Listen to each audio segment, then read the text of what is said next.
See, there's quite a lot of cloud cover today. It seems like we can have some rain later on. Now, since the beginning of spring, we had a lot of rain here, which we don't really mind because it's good for the growth of the grass, good for the animals. Dams are filling up. Now, here in South Africa and Africa as a whole, we usually have the two extremes. We either have droughts or we have floods.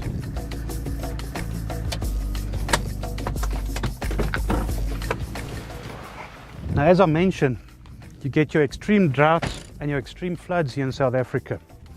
Now, in your dry seasons, usually in the winter, we don't have rain. When September starts, your dry season starts, there's no new growth of plants that comes out, nothing for the animals to eat. So you sit with a big problem. You have to feed these animals. You have to buy feed from places where there's no drought in South Africa, which makes it expensive and makes it quite annoying. What also happens is when everything is dead and there's no water, no rain, fire hazards are massive. I mean, here on Cheryl's farm, we usually have about 5 to 6 fires every dry season, and animals die because of the fires. You also lose whatever was there for the animals to eat. So what you can do is you can build big storerooms, you can store some food. You have to sell some of your animals because of the drought, because you won't have enough to feed all these animals. So you have to select all the weaker ones, if I can say that, and try and sell them off to keep your good gene pool for the years to come.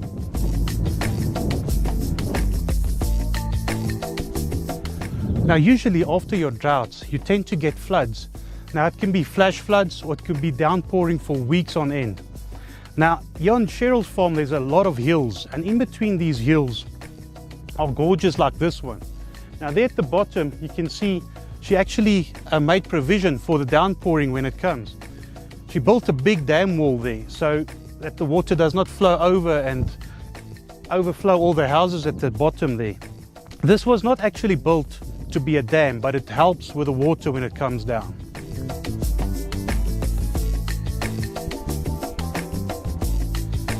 So with your droughts and your floods, there's always a lot of work for a farmer to be done. I mean, in the wet season, if you have enough food, put it away for the winter, put it away for your dry seasons, and when the drought comes, build sheds, just go the extra mile. And with the floods, make provision, build dams where it can block the water like Cheryl's done. Never let it catch you off guard.